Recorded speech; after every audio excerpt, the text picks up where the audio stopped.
العلم فريضة على كل مسلم وفي روایت اخرى مسلم. معزز بھائیوں، میری ساتھیوں، بزرگوں، جیسا کہ آپ لوگوں کو معلوم ہے کہ اللہ رب العالمین نے ہمیں اور آپ کو اپنی عبادت کے لیے پیدا کیا ہے. عبادت کے لیے علم ضروری ہے، اور سب سے اشرف اور افضل علم وہ ہے جو اللہ تعالیٰ کی ذات سے متعلق ہے، یعنی توحید اور عقیدے کا علم.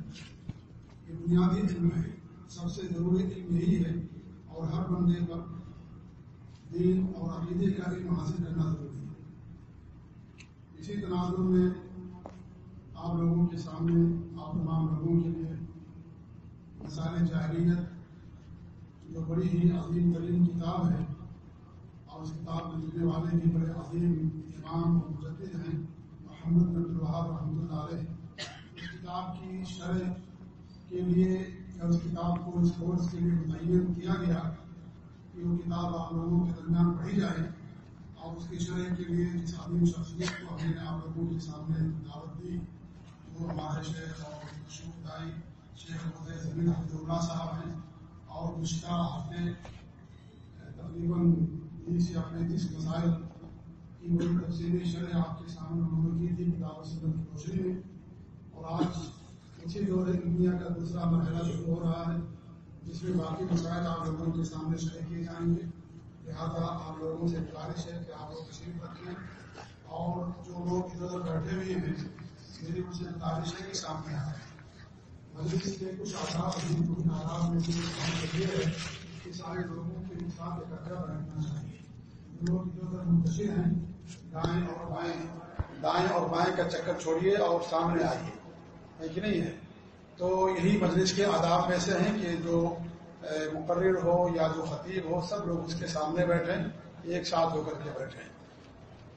آپ تمام لوگوں کو ہم خوش آمدید کہتے ہیں دوبارہ اس دور علمیہ کے اندر، اور اس طریقے سے اپنے فضل الشیخ جناب ضمیر صاحب کو بھی کہ انہوں نے ہماری دعوت پر لبیک کہا، اور ایک ہفتے سے یہاں خبر اور ریاض میں اپنے علم سے لوگوں کو مستفید فرما رہے ہیں. ہمارے لیے خوشی کی بات ہے کہ ہمارے درمیان موجود ہیں. اس لیے میں بڑے ادب اور احترام کے ساتھ شیخ محترم سے گزارش کرتا ہوں کہ وہ تشریف لائیں اسٹیج پر، اور جو باقی مسائل بچے ہیں ان مسائل کے آپ لوگوں کے سامنے شرح فرمائیں. اللہ تعالیٰ ان کے علم میں برکت فرمائے، اور ان کے علم سے اللہ تعالیٰ ہم سب کو مستفید فرمائے، اور اللہ تعالیٰ کے عمر میں برکت فرمائے. اللہ تعالیٰ لوگوں کی حاضری کو قبول فرمائے. ہماری خواتین بھی موجود ہیں، ان سے بھی گزارش ہے کہ سکون کے ساتھ تشریف رکھیں اور جمعے کے ساتھ سنیں، اور اس طریقے سے کیونکہ یہ مواقع بار بار نہیں ملیں گے، اور آپ لوگوں نے اس سے پہلے محسوس کیا ہے کہ جو بات یہاں دی جا رہی ہے آپ کے دل پر ڈائریکٹ اثر کرتی ہے، اور جو دل سے بات نکلتی ہے اس کا اثر بھی ڈائریکٹ دل سے ہوتا ہے، دل پر ہوتا ہے، اور جو زبان سے بات نکلتی ہے وہ زبان تک محدود ہو جاتی ہے. تو اللہ تعالیٰ شیخ محترم کے علم میں اور اس طریقے سے ان کے دعوت میں اور اللہ تعالیٰ برکت فرمائے، اور ہمیں مزید توفیق دے کہ ہم کے علم سے فائدہ اٹھائیں. انہیں چند کلمات کے بعد ایک بار پھر میں شیخ محترم کو بڑے ادب کے ساتھ دعوت سخن دیتا ہوں کہ وہ اپنی بات کی شروعات فرمائیں اور اپنے علم سے ہم اور آپ کو سب کو مستفید فرمائیں. جزاکم اللہ خیر جزا.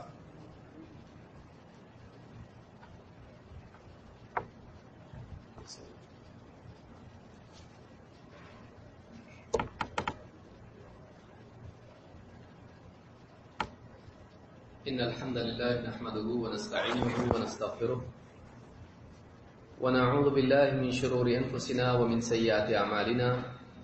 من يهده الله فلا مضل له ومن يضلل فلا هادي له. وأشهد أن لا إله إلا الله وحده لا شريك له وأشهد أن محمدا عبده ورسوله. أما بعد، فإن خير الحديث كتاب الله، وخير الهدي هدي محمد صلى الله عليه وعلى آله وسلم، وشر الأمور محدثاتها، وكل محدثة بدعة، وكل بدعة ضلالة، وكل ضلالة في النار. قال الله تبارك وتعالى: واتبع سبيل من أناب إلي. وقال جل وعلا: يا أيها الذين آمنوا ادخلوا في السلم كافة ولا تتبعوا خطوات الشيطان إنه لكم عدو مبين. وقال جل وعلا لأملأن جهنم منك وممن تبعك منهم أجمعين. قابل قدر شیخ محترم مختار احمد ندوی مدنی حفظہ اللہ، دیگر علماء کرام، میرے محترم دینی بھائیوں اور قابل احترام ماں بہنوں، پچھلے دروس میں مسائل جاہلیت کے مسائل میں سے بہت ساری چیزیں ہم نے دیکھی، تقریباً 34 مسائل ہم نے مکمل کیے، اور یہ وہ مسائل ہیں، یہ وہ عادات و اطوار، عقائد و اعمال ہیں جو ایک انسان کو اللہ سے دور کرتے ہیں، اور یہ وہ راستہ ہے جو شیطان کا ہموار کیا ہوا ہے۔ انسان کے لیے انتخاب ہے کہ یا تو وہ اس راستے کو چنے جو اللہ تعالیٰ نے اپنے نبی کے ذریعے سے اس کے لیے تیار کیا ہے، جس پر وہ چل کر جنت میں جائے، یا پھر اس راستے پر چلے جو اس راستے سے نکال کر شیطان نے جہنم کی طرف اس کے لیے ہموار کیا ہے۔ جو انسان اللہ کے بتلائے ہوئے راستے پر چلے گا وہ اللہ تک پہنچے گا، اور اللہ تعالیٰ اس انسان کو جنت میں داخل کرے گا۔ جو انسان شیطان کے راستے پر چلے گا اس کا انجام بھی شیطان کے ساتھ ہوگا۔ اللہ نے فرمایا لَأَمْلَأَنَّ جَهَنَّمَ مِنْكَ وَمِمَّنْ تَبِعَكَ مِنْهُمْ أَجْمَعِينَ، کہ جو میں تجھ سے اور تیری پیروی کرنے والے تمام لوگوں سے جہنم کو بھر دوں گا۔ شیطان کے پیچھے چلنے کا انجام شیطان کے ساتھ ہے، لہذا انسان کو چاہیے کہ اس راستے پر چلے جس پر اللہ کے نبی صلی اللہ علیہ وسلم اور صحابہ چلے۔ اهدنا الصراط المستقیم صراط الذین انعمت علیہم غیر المغضوب علیہم ولا الضالین، یہ سورۃ الفاتحہ میں ہم پڑھتے ہیں۔ اے اللہ ہم کو صراط مستقیم کی ہدایت عطا فرما، وہ راستہ ان لوگوں کا راستہ جن پر تو نے انعام کیا، ان لوگوں کا راستہ نہیں جن پر تیرا غضب ہوا، جن پر تو غصہ ہوا، اور نہ ان لوگوں کا راستہ جو راستے سے ہی بھٹک گئے، جو ضلال ہیں، ضالین۔ لہذا اللہ رب العالمین نے جہاں انعام یافتہ، انعام پانے والوں کے راستے پر چلنے کی بات بتلائی، وہیں یہ بھی بتلایا کہ ایک مومن ان راستوں سے اللہ کی پناہ مانگے جو اللہ سے اور جنت سے دور کرنے والے ہیں۔ لیکن ان راستوں میں سیدھے راستے پر جمے رہنا اور غلط راستوں سے بچنا، اس کے لیے ضروری ہے کہ ایک انسان کو صحیح اور غلط کی تمیز ہو۔ ایک انسان جو غلط کو نہیں جانتا ہے غلط میں واقع ہوتا ہے۔ ویسے جیسے ایک آدمی گاڑی چلانے والا اگر راستے پر موجود گڑھے سے بے خبر ہو، ممکن ہے اس کی گاڑی اندھیرے میں گڑھے میں گر جائے لا علمی کی وجہ سے۔ لہذا انسان کو جہاں پر اپنے منافع کا علم ہونا چاہیے، وہیں پر اس کو یہ بھی معلوم ہونا چاہیے کہ نقصان کس میں ہے۔ ان راستوں سے بچنا نقصان سے بچنے کے لیے ضروری ہے۔ علماء نے اس طرح کی جو کتابیں، جیسے مثلا ہمارے سامنے جو کتاب ہے مسائل جاہلیت، اس طرح کی کتابیں اسی لیے لکھی ہیں کہ امت ان راہوں سے اور ان برائیوں سے بچے جنہوں نے ماضی میں دوسری قوموں کو برباد کیا۔ ایک راستہ ہدایت والا ہے، دوسرا گمراہی کا ہے۔ گمراہی کے راستے پر آدمی یا تو جہالت کی وجہ سے جاتا ہے یا شہوتوں کی وجہ سے جاتا ہے، خواہشات کی وجہ سے جاتا ہے۔ لہذا انسان کے لیے ضروری ہے کہ وہ علم حاصل کرے اور اپنے نفس کا تزکیہ کرے، تاکہ وہ ان گمراہیوں سے، برائیوں سے، ٹھوکروں سے بچے جو قومیں کھاتی رہی ہیں، گڑھے میں گرتی رہی ہیں، گمراہ ہوتی رہی ہیں۔ ایک راستہ نبیوں کا ہے اور ایک راستہ شیطان اور اس کے ساتھیوں کا ہے۔ ہمارے لیے ضروری ہے کہ ہم نبیوں کے راستے پر چلیں، خاص کر کے محمد عربی صلی اللہ علیہ وسلم، کیونکہ اللہ تعالیٰ نے فرمایا قل ان کنتم تحبون اللہ فاتبعونی یحببکم اللہ ویغفر لکم ذنوبکم واللہ غفور رحیم۔ اے نبی آپ کہیے کہ اگر تم واقعی اللہ سے محبت کرتے ہو تو میری پیروی کرو، میری اتباع کرو، اللہ بھی تم سے محبت کرے گا، اور اتنا ہی نہیں بلکہ تمہارے گناہوں کی مغفرت بھی کرے گا۔ کیوں؟ اس لیے کہ اللہ تعالیٰ غفور الرحیم ہے۔ لہذا جو انسان چاہتا ہے کہ اللہ کی رحمت اور اس کی مغفرت حاصل کرے، جنت میں جائے، اس کے لیے ضروری ہے کہ وہ شیطان اور شیطان کے راستے پر چلنے والی قوموں کے راستے کو چھوڑے اور اس راستے پر چلے جو محمد عربی صلی اللہ علیہ وسلم کا راستہ ہے۔ یہی ایک راستہ ہے، دوسرا کوئی راستہ نجات اور کامیابی کا نہیں ہے۔ لہذا یہ جو کتاب ہے یہ ان غلط راستوں کو بتانے والی کتاب ہے۔ یہ وہ کون سے دروازے ہیں، کون سی کھڑکیاں ہیں جہاں سے ایک آدمی غلط کی طرف جاتا ہے، جس سے انسان کے دل میں، اس کے عقیدے میں، اس کے اقوال و افعال میں بگاڑ پیدا ہوتا ہے۔ سماج کی وہ کون سی برائیاں ہیں ذہنیت کے اعتبار سے یا جینے کے اعتبار سے، رسم و رواج کے اعتبار سے، جو سماج کو تباہ کرتی ہیں۔ اور یہ وہ چیزیں ہیں جو ماضی میں تھیں، لیکن ایسا نہیں ہے کہ یہ آج نہیں۔ بعض اوقات شکلیں بدل جاتی ہیں، چیزیں باقی رہتی ہیں۔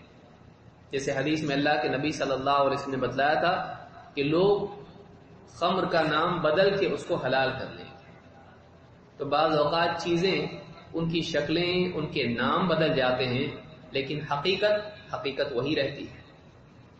لہذا ڈھانچے بدل گئے، لیکن برائیاں اس بگاڑ والی ذہنیت کی وجہ سے آج بھی باقی ہیں۔ لہذا ہمارے لیے ضروری ہے کہ ہم ان برائیوں کو پہچانیں اور اپنی زندگی میں، پہلے اپنی زندگی میں، پھر اپنے معاشرے کے اندر ان برائیوں کو دیکھیں کہ کہیں وہی برائیاں ہمارے اپنے سماج میں تو موجود نہیں ہیں، کہیں وہی خرافات اور بگاڑ ہماری اپنی زندگی میں تو نہیں ہے۔ اس لیے کہ مرض کی پہچان اس کے علاج کے لیے پہلا قدم ہے۔ اگر آدمی مرض کو نہیں جانتا ہے تو علاج بھی نہیں کرے گا۔ اپنے آپ کو صحت مند سمجھنے والا اور اپنا معائنہ نہ کروانے والا اکثر اوقات اچانک کسی بڑی بیماری میں مبتلا ہو جاتا ہے۔ لہذا جو انسان اپنا محاسبہ کرتا رہتا ہے وہ بیماری کے پہلے مرحلے میں اپنے علاج کو بھی شروع کر دیتا ہے، لیکن جو انسان بے فکری کی زندگی جیتا ہے، بیماری اتنی بڑھ جاتی ہے کہ پھر علاج فائدہ نہیں دیتا ہے۔ لہذا ہمارے لیے ضروری ہے کہ ہم اپنے بارے میں مطمئن نہ ہوں۔ صحابہ میں سے آپ کئیوں کو دیکھیں گے جو اپنے اوپر نفاق کا خوف رکھتے تھے۔ بعض تابعین نے کہا ہم نے 30 سے زیادہ صحابہ کو دیکھا۔ یہ اس وجہ سے نہیں تھا کہ وہ اپنے ایمان میں شک کرتے ہیں، ان کو اپنے ایمان پر یقین تھا، لیکن اپنی کوتاہیوں کی وجہ سے ان کو ایسا لگتا تھا جن کو وہ کوتاہیاں شمار کرتے تھے۔ تھوڑا سا بھی فرق اگر زندگی میں آ گیا تو فوراً اپنے بارے میں شک کرتے تھے کہیں میں منافق تو نہیں ہو گیا۔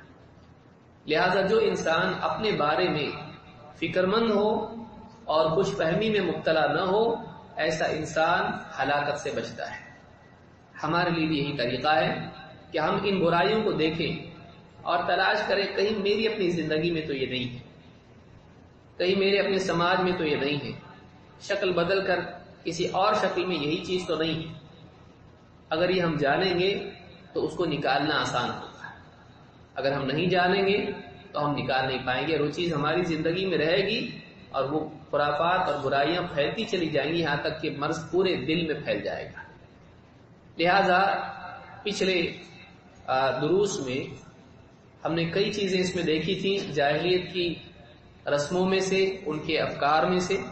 آج اسی کو آگے بڑھاتے ہوئے ہم کچھ اور باتیں دیکھیں گے۔ آخری بات جو پچھلے دروس میں ہم نے دیکھی تھی وہ ان میں سے آخری بات تھی اپنے ہی فرقے کی تعریف کرنا اور حزبیت میں مبتلا ہونا۔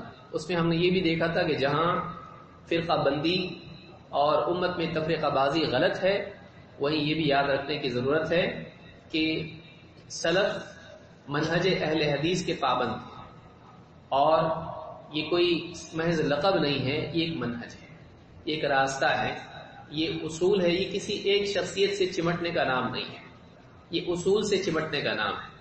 اور یہ اصول کون سا ہے؟ قرآن اور سنت کا، اور یہ وہ اصول ہے، یہ وہ منہج ہے جس پر ہمارے اسلاف چلے ہیں۔ تو یہ آخری بات ہم نے دیکھی تھی، انشاءاللہ اس سے آگے آج ہم شروع کریں گے۔ مسئلہ نمبر 35، حرام عمل سے اللہ کا تقرب اختیار کرنا، حاصل کرنا، اللہ کے قریب ہونے کے لیے ایسا عمل کرنا جو حرام ہے، اپنی عقل سے اس کو اچھا سمجھتے ہوئے۔ سارے بگاڑ کی جڑ یہ ہے کہ انسان دین میں وحی کے تابع ہونے کی بجائے اپنے گمان کے تابع ہو جاتا ہے، اپنی عقل سے کچھ بھی نکالتا ہے۔ بعض اوقات اس کا نتیجہ یہ ہوتا ہے کہ انسان صحیح کو غلط اور غلط کو صحیح ماننے لگتا ہے، اس لیے کہ انسان کی عقل اللہ کی وحی کی محتاج ہے، اس کے بغیر وہ صحیح فیصلہ نہیں کر سکتی ہے، ویسے ہی جیسے اجالے کے بغیر آنکھ صحیح نہیں دیکھ سکتی۔ لیکن جہالت میں انسان بعض اوقات اپنی عقل سے فیصلے کرتا ہے۔ آپ دیکھیے ابلیس اور فرشتوں میں فرق کیا ہے۔ ابلیس کا حال آپ دیکھیے، اللہ تعالی کے حکم کے خلاف اپنی عقل چلانا، دو غلطیاں ہیں۔ ایک، اپنی عقل سے ایک فلسفہ گھڑنا، پہلی غلطی، میں بہتر ہوں اس سے۔ دوسری غلطی، اللہ کا حکم آ جانے کے بعد بھی اس کی مخالفت کرنا۔ لیکن آپ فرشتوں کو دیکھیں، اللہ نے ان کی تعریف جب کی تو کہا لا یعصون اللہ ما امرهم ویفعلون ما یؤمرون۔ لا یعصون اللہ ما امرهم، اللہ نے جو حکم ان کو دیا ہے اس کی نافرمانی نہیں کرتے ہیں۔ لیکن اگلا جملہ بتلا رہا ہے ویفعلون ما یؤمرون، علماء نے کہا یہ تکرار نہیں ہے، یہ دو الگ باتیں ہیں۔ بظاہر تو یہ دکھائی دیتا ہے کہ جو حکم ہے اس کی نافرمانی نہیں کرتے، جو حکم ہے اس کو پورا کرتے ہیں، تو بات بظاہر ایک ہی دکھائی دیتی، ایک نہیں۔ علماء نے کہا پہلی چیز یہ ہے کہ جو حکم دیا گیا ہے اس کی مخالفت نہیں کرتے، نہ قول سے نہ عمل سے۔ وَيَفْعَلُونَ مَا يُؤْمَرُونَ، وہی کرتے ہیں جس کا حکم ہے، اپنی طرف سے کچھ نہیں کرتے ہیں۔ اور آپ دیکھیں گے کہ یہی مسئلہ انسانیت کا ہے، بگاڑ یہیں سے آتا ہے کہ جو کرنے کے لیے کہا گیا ہے انسان وہ نہیں کرتا، اور جو نہیں کہا گیا ہے اپنی طرف سے کرتا ہے۔ تو بدعت اور معصیت یہ دونوں اسی کا نتیجہ ہے کہ انسان کو اللہ کا جو حکم ہے آدمی اس کو توڑ دیتا ہے، اور پھر جس کا حکم اللہ نے نہیں دیا نہ رسول نے دیا اپنی طرف سے بدعتیں نکالتا ہے۔ یہی سارے بگاڑ کی اصل جڑ ہے، اور یہ سوچ اس بگاڑ کا اصل منبع ہے کہ میں بھی اختیار رکھتا ہوں کہ میں اپنی طرف سے کچھ کہوں یا کچھ نکالوں۔ تو یہ شیطان سے آیا ہے، فرشتے ایسا نہیں کرتے ہیں، فرشتے پابند ہیں، جو حکم ملا ہے اس کو کرنا ہے، پورا کرنا ہے، توڑنا نہیں ہے، اور اپنی طرف سے کچھ بھی نکال کر اس کو دین نہیں بنانا ہے، بلکہ اللہ کے حکم کے انتظار میں رہنا ہے، جتنا کہا گیا اتنا ہی کرنا ہے۔ یہ فرشتوں کا طریقہ ہے۔ 35، حرام عمل سے اللہ کا تقرب۔ شیخ محمد بن عبد الوہاب رحمہ اللہ فرماتے ہیں التعبد بکشف العورات كقوله وَإِذَا فَعَلُوا فَاحِشَةً قَالُوا وَجَدْنَا عَلَيْهَا آبَاءَنَا وَاللَّهُ أَمَرَنَا بِهَا، کہتے ہیں اوریانیت کو اللہ کی بندگی کا طریقہ بنا لینا ہے، برہنگی کو اللہ کی عبادت کے لیے ایک طریقہ ماننا، یہ بھی طریقہ ہے عبادت کا، کپڑے اتار کے اللہ کی عبادت کرنا۔ کیسے؟ فرمایا کہ جیسے اللہ تعالیٰ نے فرمایا، اور جب وہ کسی بے حیائی کا ارتکاب کرتے ہیں تو کہتے ہیں ہم نے اپنے باپ دادا کو اسی پر پایا ہے، اور خود اللہ نے ہمیں اس کا حکم دیا ہے۔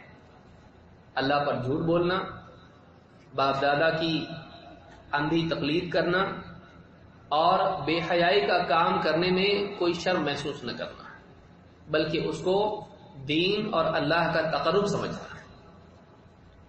اس تعلق سے قرآن کریم میں تفصیلی طور پر اللہ نے بیان کیا وَإِذَا فَعَلُوا فَاحِشَةً قالوا وجدنا عليها آباءنا والله أمرنا بها قل إن الله لا يأمر بالفحشاء أتقولون على الله ما لا تعلمون. کہا کہ دیکھو اللہ تعالیٰ کبھی بے حیائی کا حکم نہیں دیتا ہے. کیا تم اللہ پر ایسی بات کہتے ہو جو علم کے بغیر ہے؟ تمہارے پاس علم نہیں اور اپنی طرف سے اللہ پر باتیں بناتے ہو. تو اس آیت میں بتلایا گیا کہ اللہ تعالیٰ کبھی بے حیائی کا حکم نہیں دیتا ہے. ایسی بات مثلا مشرکین کا طریقہ یہ تھا کہ وہ کعبہ کا طواف کرتے وقت میں کپڑے اتار لیتے تھے, دور سے جو آتے آگے بھی آئے گا, یا اسی طرح سے اور بھی بہت ساری بے حیائیوں کا ارتکاب کرتے تھے. زنا ان کے یہاں پر عام تھا. بعض روایتوں میں آیا کہ ایک عورت کئی لوگوں سے تعلق قائم کرتی اور اس کے بعد میں جب اس کو بچہ ہوتا تو جتنے لوگ اس کے پاس آ کے زنا کیے ہوتے ان سب کو بلاتی اور پھر وہ بچہ سب دیکھتے, جس کے چہرے پر وہ بچہ ہوتا مشابہت جس سے ہوتی اس کو بچہ دیا جاتا ہے. اور بہت ساری اور برائیاں تھیں. باپ کی بیوی سے اولاد نکاح کر لیتی تاکہ بیٹا نکاح کر لیتا تاکہ پوری میراث سارا مال اس کے پاس آ جائے. ایسی کئی برائیاں وہاں پر تھیں. بچیوں کا زندہ دفن کرنا ان کے یہاں پر تھا. ایسی چیزیں جن کو سن کر آدمی کو شرم آئے, جن کو بولنے میں انسان کو شرم آئے, ان کے معاشرے میں وہ چیز اچھی سمجھی جاتی تھی, لہذا اس میں کوئی وعار محسوس نہیں کرتے تھے. اللہ تعالیٰ نے قرآن کریم میں فرمایا کہ اللہ تعالیٰ کبھی بے حیائی کا حکم نہیں دیتا ہے. اللہ کی طرف اس کی نسبت جوڑنا یہ گناہ ہے. اتقولون علی اللہ ما لا تعلمون, کیا تم اللہ پر ایسی باتیں گھڑتے ہو جس کا تمہیں سرے سے علم نہیں, بغیر علم کے کچھ بھی کہتے ہو کہ ہمارے باپ دادا کرتے تھے. کا مطلب یہ ہے کہ اللہ نے بتلایا ہے. کیا اللہ نے براہ راست تم کو بتلایا؟ کیا کوئی رسول تمہارے پاس آیا؟ کیا تمہارے پاس اللہ کی کوئی کتاب موجود ہے؟ نہیں, محض باپ دادا کے رسم و رواج کو تم نے سمجھ لیا کہ اللہ کی طرف سے آیا ہوگا. تو اللہ پر جھوٹ بھی گھڑنا اور ایسا کام کرنا جو بے حیائی کا ہے. اللہ تعالیٰ نے دوسری جگہ پر سورۃ الاعراف میں فرمایا قل انما حرم ربی الفواحش ما ظہر منها وما بطن. اے نبی آپ کہہ دیجئے کہ میرے رب نے بے حیائی کو, فواحش کو حرام کر دیا ہے. اللہ تعالیٰ نے فواحش کو حرام کر دیا ہے. قل انما حرم ربی الفواحش, جتنی بے حیائی کی چیزیں ہیں اللہ تعالیٰ نے, چاہے وہ بے حیائی قلب کی سطح پر ہو, زبان کی سطح پر ہو یا انسان کے عمل میں ہو, ہر قسم کی بے حیائی اللہ تعالیٰ نے حرام کی ہے. ما ظہر منها وما بطن, چاہے وہ کھلی ہو یا چھپی, چاہے وہ بے حیائی کھل کے کی جائے لوگوں کے سامنے یا اکیلے میں کی جائے. اللہ کو دونوں برائی بے حیائیاں ناپسند ہیں. یا اسی طرح سے وہ بے حیائی انسان کے اندر ہو یا اس کے باہر ہو. بے حیائی کا تصور کرنا بھی گناہ, کا تصور بھی گناہ ہے, انسان کے لیے وہ بھی صحیح نہیں ہے. لہذا اللہ نے فرمایا ما ظہر منها وما بطن, تو ہر قسم کی بے حیائی اسلام میں حرام ہے. اسلام حیا والا دین ہے. لکل دین خلق وان خلق الاسلام الحیا. اللہ کے نبی صلی اللہ علیہ وسلم نے فرمایا ہر دین کا ایک امتیازی اخلاق ہوتا ہے, اور اسلام کا اخلاق کیا ہے؟ حیا ہے. اسلام میں حیا ہے. اسلام حیا والا دین ہے, بے حیائی اسلام میں نہیں. لہذا اسلام میں پردہ ہے, زبان کی حفاظت ہے, اور بہترین لباس خذوا زینتکم عند کل مسجد, نماز کے وقت میں, عبادت کے وقت میں زینت اختیار کرو, برہنگی کے ساتھ نہیں. لہذا ان کا کعبہ کا برہنہ طواف کرنا اللہ تعالیٰ نے, اور اسی طرح سے دوسری زنا اور بہت ساری بے حیائیوں کے بارے میں اللہ نے فرمایا اللہ بے حیائی کا حکم نہیں دیتا ہے. تو دین میں بے حیائی نہیں ہے. لہذا آپ دیکھیں کہ بہت ساری چیزیں, پیروں کے پاس خواتین کا جانا بے پردگی کے ساتھ, اور ان کا پاؤں دبانا مردوں کے, اجنبی ہے. باپ جیسا ہے باپ تو نہیں, باپ جیسا اور باپ میں فرق ہوتا ہے. اب ان کے پاؤں دبانا, ان کا ان کے سروں پر ہاتھ رکھنا, بیٹی بیٹی کہتے ہوئے اس طرح کی بے پردگی, صرف بیٹی بول دینے سے کوئی بیٹی نہیں ہوتی ہے. اور آپ دیکھیے کتنی بے حیائیاں ہوتی ہیں ان کے پاس. اللہ تعالیٰ بے حیائی کو پسند نہیں کرتا ہے، اور جو بے حیائی کو رواج دے ایسا انسان اللہ والا نہیں ہو سکتا ہے. ایسا انسان اللہ والا نہیں ہو سکتا ہے. کتنی عورتوں کی زندگی اس طرح کے پیروں نے برباد کر دی، اور اب میڈیا والے ان کے پیچھے لگے پوری دنیا میں. لیکن اس کا یہ مطلب نہیں کہ ایسے پیر صرف آج سے اب جا کے وہ پکڑے جا رہے ہیں، ورنہ سالوں سے وہ اس طرح کے کام کر رہے ہیں. ہم سب کے بارے میں نہیں کہتے ہیں، لیکن ایسے بہت سارے لوگ ہیں جنہوں نے کئی عورتوں کو اولاد دینے کے نام پر ان کی زندگیاں اور عزتیں خراب کی ہیں. لہذا بے حیائی اسلام میں نہیں. جو بھی شخص بے حیائی کی بات کرے، لباس کے اعتبار سے ہو یا زنا کے اعتبار سے ہو یا گندی باتیں کرنے کے اعتبار سے ہو کہ بابا اور گالیاں دیتا ہے، اسلام میں بے حیائی. اللہ کے نبی صلی اللہ علیہ وسلم کی زبان آپ دیکھیے، صحابہ کی زبانیں آپ دیکھیے. گندی باتیں کرنا اس سے پیر ہو جاتا ہے. کہ بعض پیر ایسے ہوتے ہیں اللہ والے سمجھتے ہیں لوگوں کو بابا، وہ گالیوں کی سوا بات نہیں کرتے، اور جس کو گالی دے دے وہ خوش ہو جاتا ہے کہ بابا نے مجھ کو گالی دی. یعنی یہ بابا کی محبت کی علامت ہے کہ انہوں نے گالی دی، اور اگر جوتا پھینک کے مارے تو سمجھ لیجیے اس کی تو تقدیر بدل گئی. یہ کون سا دین ہے؟ کیا نبی صلی اللہ علیہ وسلم اور صحابہ اپنی مجلس میں آنے والوں کا اس طرح سے استقبال کرتے تھے؟ آپ غور کریں، یہ کون سے بابا لوگ ہیں؟ مصیبت یہ ہے کہ جب انسان کی سوچ بگڑ جاتی ہے، صحیح غلط اور غلط صحیح ہو جاتا ہے، تو الٹا بھی سیدھا دکھائی دینے لگتا ہے. غلط بھی اچھا، عجائبات دین بن جاتے ہیں. کچھ بھی عجیب و غریب آپ کر لیجیے، آپ بابا بن سکتے ہیں، کیجیے مت. عموماً آپ دیکھیے سب الٹا کام آپ کریں، لوگ بنائیں گے یہ بابا ہے، کچھ تو غلط. الٹا ہے کا مطلب یہ سیدھا ہے، یہ لوگوں سے اوپر کا ہے.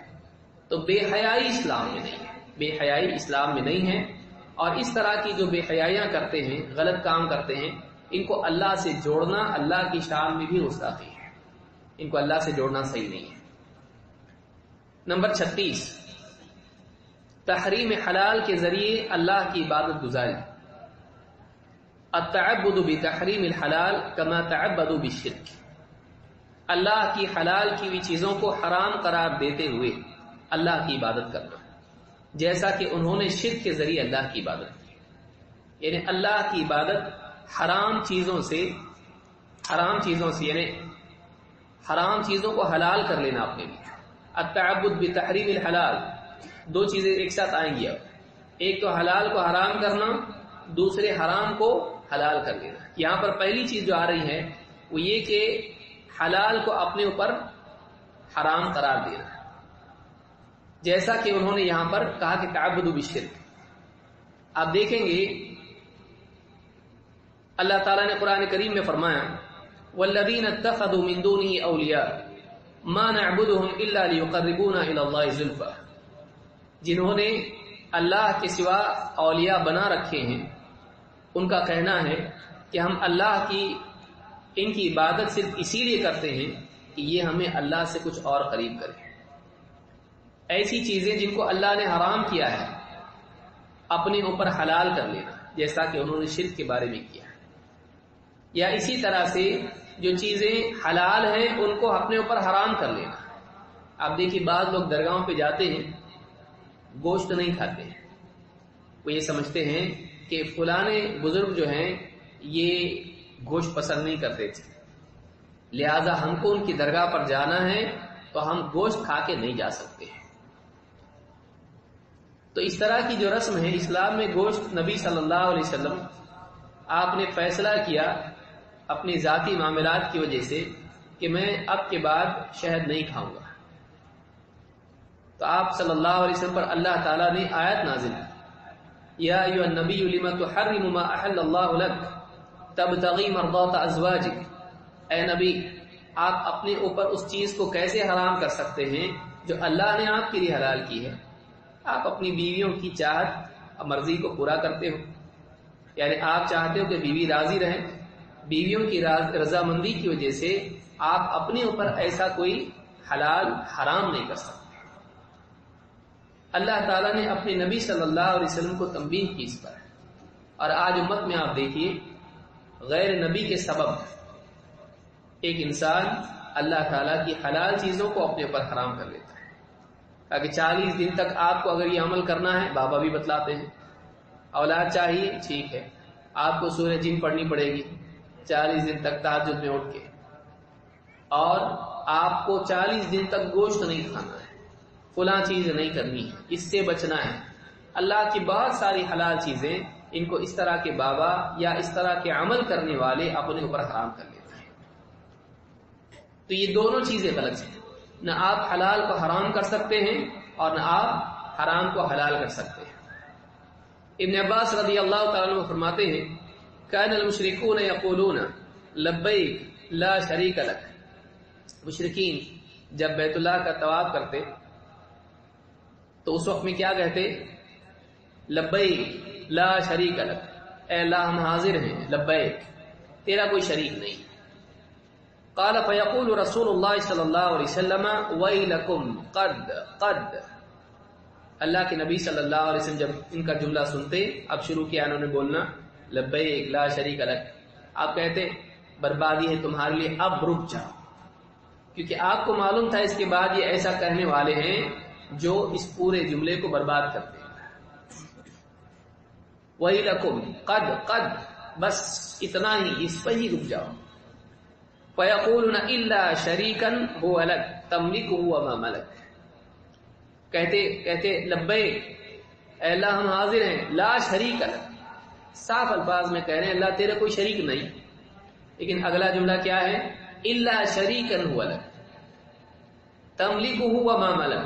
ہاں مگر وہ شریک جس کو تو نے اپنا شریک بنا رکھا ہے، ہاں بات یہ ہے کہ تو اس کا مالک ہے اور وہ جس کا مالک ہے اس کا بھی تو مالک ہے. یعنی اس شریک کا تو مالک ہے اور وہ شریک جن چیزوں کا مالک ہے ان کا بھی اے اللہ تو مالک ہے، لیکن تیرا شریک ہے جس کو تو نے اپنا شریک بنایا ہے. الا شریکا هو لک، ہاں سوائے اس شریک کے جو تیرا شریک ہے. اللہ کا کوئی شریک نہیں، لیکن انہوں نے اس کو اپنے لیے حلال کر لیا اس عقیدے کہ اللہ کا شریک ہے، اور شرک کو بطور دین اختیار کیا، شرک کو اپنے لیے بطور تعبد اختیار کیا. یہ اسلام میں جائز نہیں ہے. کتنے لوگ ہیں آج درگاہوں پر جاتے ہیں، اور جتنے بزرگ ہیں اللہ والے ہیں یا اللہ والے نہیں بھی ہیں، ایسے لوگ ہیں جو اللہ کا ولی نہیں بلکہ جانور کی قبر ہے. بھائی یہ فلانی بلی تھی بلائی خالہ، یہ فلانے ان کا طوطا تھا، یا ان کا فلانے بزرگ کا گدھا تھا یا ان کا گھوڑا تھا. ہر جانور کی آپ کو کہیں نہ کہیں قبر دکھائی دے گی. اب ایسے جانوروں کو بھی پوجا جاتا ہے، ان کی قبریں بنا کر ان کی قبروں سے نظر نیاز. لوگوں کی جو جذبات ہیں، ہم کو کچھ چاہیے، وہ چاہے انسان سے ملے، جانور سے ملے، قبر سے ملے، ہم کو چاہیے. انسان کی طلب اس کو اندھا کر دیتی ہے. مطلوب کی خواہش اس کے لیے پانے کے راستے کے بارے میں اس کو غافل کر دیتی ہے. کیسا بھی چاہیے لیکن چاہیے. اللہ کو بلا کر قبروں سے مانگنا یہاں تک مسلمانوں کو لے گیا کہ پچھلی قومیں تو اپنے نیک لوگوں کو پوچھتی تھی، اس امت میں اتنا بگاڑ آیا کہ جانوروں کو تک پوجنے لگے، ان کی قبریں بنا بنا کے ان کو پوجنے لگے. آپ دیکھیے کتنے ہمارے اپنے علاقوں میں گھوڑے ہیں، گھوڑے پیر، گھوڑا ہے اور وہ گھوڑا جو ہے اس کو پوجا جاتا ہے. کیسی خرافات میں مسلمان مبتلا ہے. جانوروں کو پوجنا مسلمانوں میں بھی آ گیا. جو ایک اللہ کی دعوت جس کو لے کر اس امت کا نبی آیا، آج وہی امت آپ دیکھیں گے جانوروں کی عبادت میں لگ گئی ہے. وہاں پر ذبح کرنا، وہاں پر چڑھاوے چڑھانا اور اپنے لیے اولاد مانگنا گدھے گھوڑوں سے، یہ مسلمان کا شعار ہے. آپ غور کریں تو ذلت اتنی آئی کہ مسلمان آج جانوروں کی عبادت میں لگ گئے. تو مشرکین اس وقت میں کہتے تھے الا شریکا هو لک تملکه وما ملک یقولون هذا وهم يطوفون بالبیت. ابن عباس کہتے ہیں جب وہ بیت اللہ کا طواف کرتے تب یہ جملے کہتے ہیں. آپ غور کریں، عبادت ہے طواف، اس عبادت کو شرک سے بھر دیا ہے. توحید کا گھر ہے. ابراہیم علیہ السلام توحید کے قائم کرنے والے، توحید کا گھر جو پوری دنیا کے انسانوں کے لیے اللہ کی عبادت کی یاد دہانی کرنے والا گھر ہے. یہ امن والا گھر ہے جس کو شرک سے پاک کرنے کا وَأَن طَهِّرَ بَيْتِي اللہ نے پاک کرنے کے لیے کہا. ایسے پاکیزہ گھر کو انہوں نے شرک سے بھر دیا اور اس میں اللہ کے علاوہ وَأَنَّ الْمَسَاجِدَ لِلَّهِ فَلَا تَدْعُوا مَعَ اللَّهِ أَحَدًا مسجدیں اللہ کی ہیں، اللہ کے لیے ہیں، تم ان میں اللہ کے سوا کسی اور کے نام کو مت پکارو، اللہ کے علاوہ کسی اور سے دعائی، اللہ سے کے سوا کسی اور سے فریاد مت کرو.